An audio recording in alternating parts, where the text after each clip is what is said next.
Hello, everybody. Good afternoon. It's a pleasure to be with you today, and my apologies that I can't be with you in person.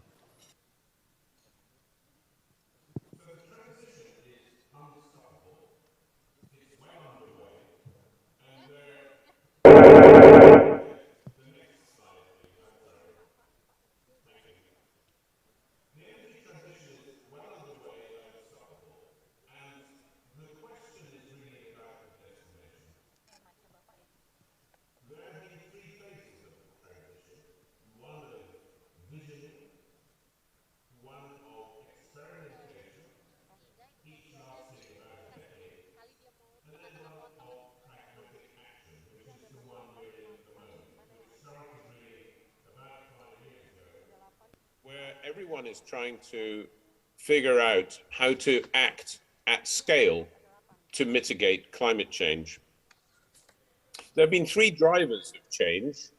Obviously, the desire to decarbonize, but also as the energy system becomes more optimized near the edge towards the customer, customers are increasingly powerful and have more choice, and then digitalization, which is accelerating everything. There's a huge amount of money going into new technologies, incentives, and business models. And society around the world is increasingly mobilizing, given their concerns about climate change. But there is a problem. Next slide, please. The problem, obviously, is that despite all of this change, we are on the wrong path. We're on what the International Panel on Climate Change calls the intermediate path, which would lead to temperatures stabilizing at 2.1 to 3.5 degrees C above pre-industrial levels. This is against the Paris goal of 1.5 to 2. So we're well off track. And even after the recent COP26 conference, the consensus view is that we are heading for plus 2.5 to 2.7 degrees. Progress is slow. The UNFCCC process I think of as the slowest common denominator because we're trying to get 200 countries to agree.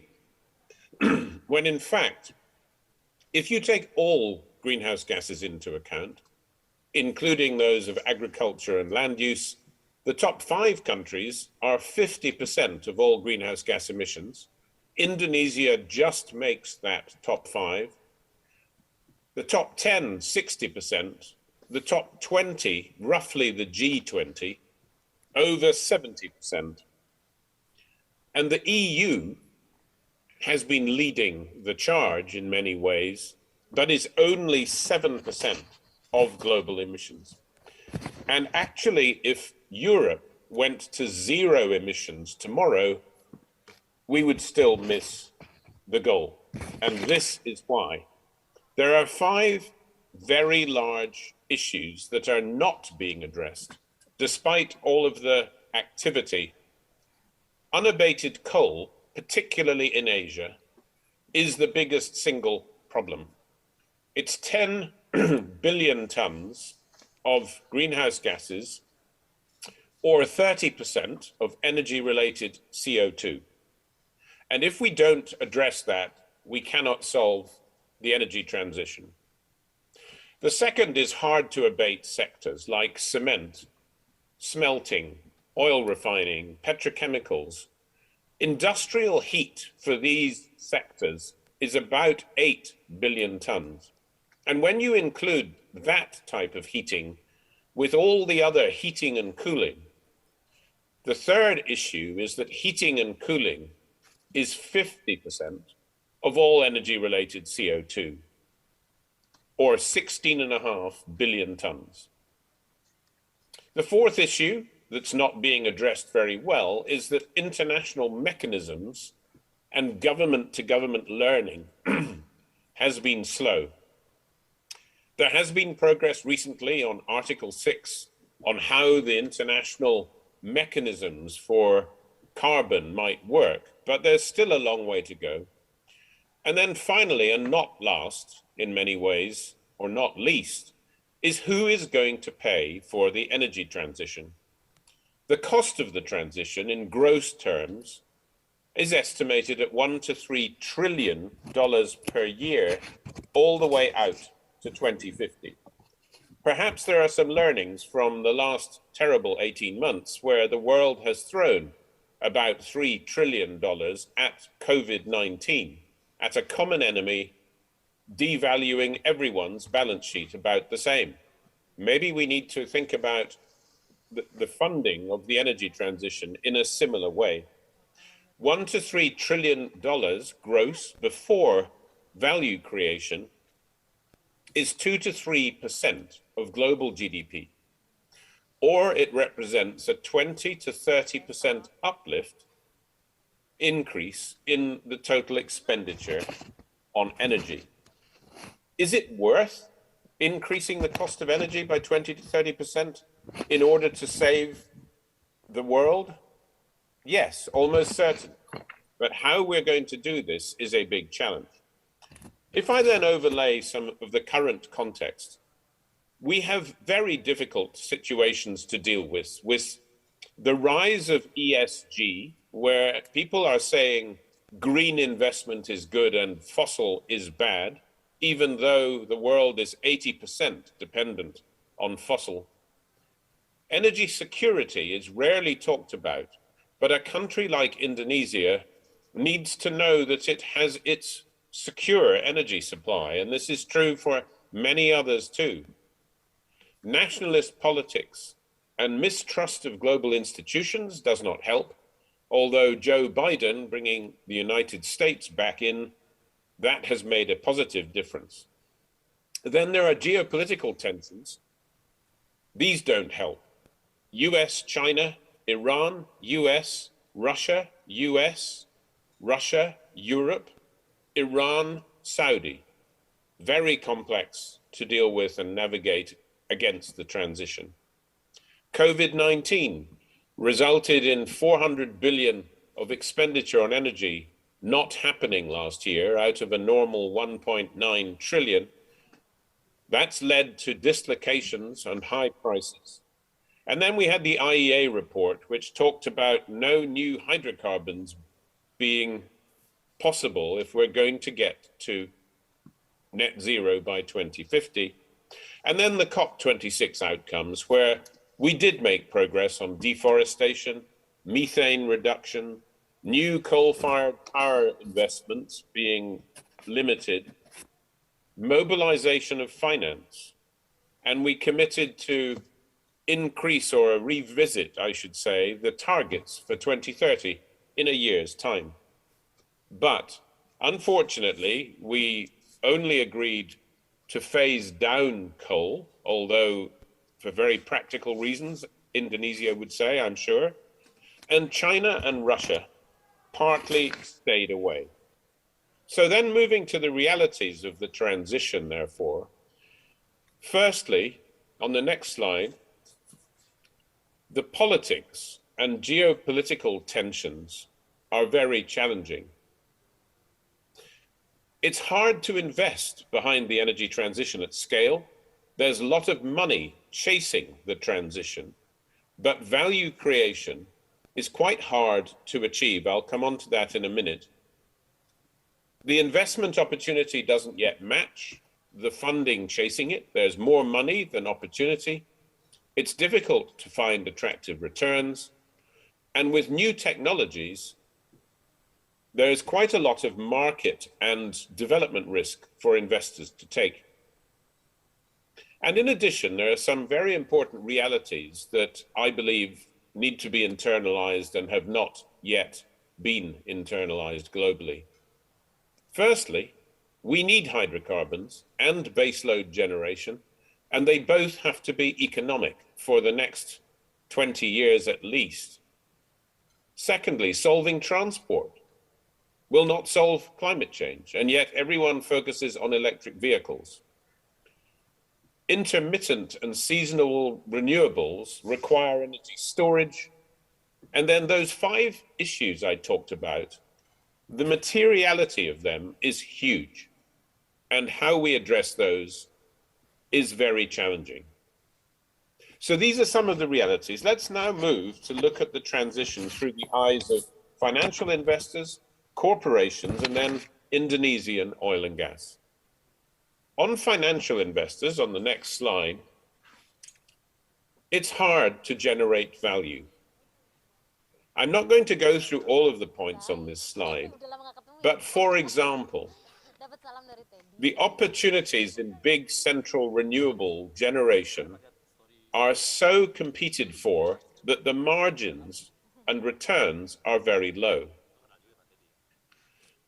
There are very many energy portfolios being offered for sale under the banner of green transition, but actually most of them start not very green. The new technologies such as hydrogen have not been deployed at scale yet. And even distributed energy platforms that optimize the energy system have not been developed at scale. And the last point on this slide, hydrocarbons are currently out of fashion. But actually, is this not where there might be some real value opportunities? So I've been saying to investors, you need to invest in the transition as a theme and build a portfolio because the individual opportunities are not so big. Invest in new technologies and take market and development risk, which requires a different type of investor. Invest close to the customer and only be invested in the most competitive hydrocarbons, something I will come back to in the context of Indonesia. On the next slide, for corporations, how to respond? Well, most corporations are being demanded by their shareholders and their people to have an actionable path to net zero. This is becoming increasingly important for the employee and societal value proposition by the company. Shareholders and financial investors have a range of views, but there are some that are now demanding companies to aggressively move to net zero, while others are being more pragmatic. For example, BlackRock, one of the largest investors, has an attitude that exiting investments in hydrocarbons would not allow for the right conversation about the energy transition, whereas others are saying we want to exit any investments in oil and gas. Oil and gas and energy-intensive industries have a very challenging time at the moment, but we must engage in the conversation. And they must demonstrate the ability to conceive of and to move towards a pathway consistent with ultimately net zero. National oil companies, they have a different position. They and their shareholders actually own the resources, and it's important for their country. Therefore, the role of national oil companies is not to move away from oil and gas, but they do need to legitimize the end game of hydrocarbons and demonstrate the legitimacy of their country's hydrocarbons within their country's plan, and demonstrate ownership of eventual decarbonization. And lastly, and very importantly, predictable policy and regulation creates the envelope for all activity and confidence by corporations. So if I then move to the next slide, which is on Indonesian oil and gas, before summing up. The oil and gas future in Indonesia must be coherent with 2 things: a net zero ambition, and in Indonesia's case, it has been stated as 2060. And secondly, coherent with being very competitive in the global market. Those are the two deliverables for the oil and gas future in Indonesia, if Indonesia is to attract investment, be competitive, and yet live up to its commitments to net zero. On the first bullet, oil and gas is clearly key for the Indonesian economy and for energy security during the transition. International oil companies or other potential partners who want to invest in Indonesia and who SKK Migas, the government, wish to invest in Indonesia, they will be highly selective because of the context I have given. That means that investments must be coherent with these companies' own targets, and they must be competitive economically, because these companies and partners all have choice globally, and there is pressure on them to only invest in the most competitive hydrocarbons. That means that exploration and exploitation terms, processes for permitting, licensing must be attractive, ever more than before. And I know there have been a lot of changes to the Indonesian PSC terms, moving to gross share and then moving back to a choice between cost recovery and gross share. This is all evidence that investors are struggling with the competitiveness of oil and gas in Indonesia, and I would encourage the regulator and the government to keep ensuring that the terms are attractive for investors, given the most difficult backdrop of the energy transition. Planned oil and gas activity must tie to Indonesia's path to net zero, in my view. Because when an investor is making an investment in oil and gas in Indonesia, in addition to the terms and conditions, they want to know that the oil and gas they're developing or looking or exploring for is going to be coherent with Indonesia's plans, so that the investments will have a future. Only if the pathway for oil and gas is consistent with Indonesia's transition plans will these investors have confidence in the continuity of the activity. I would encourage Indonesia to promote the use of natural gas in substitution for coal.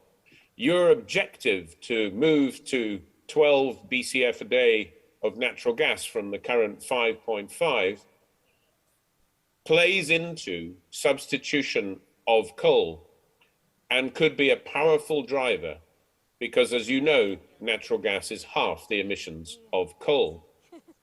Oil's role is more difficult, but it's fundamental to Indonesia's economic activity, which I'll come on to.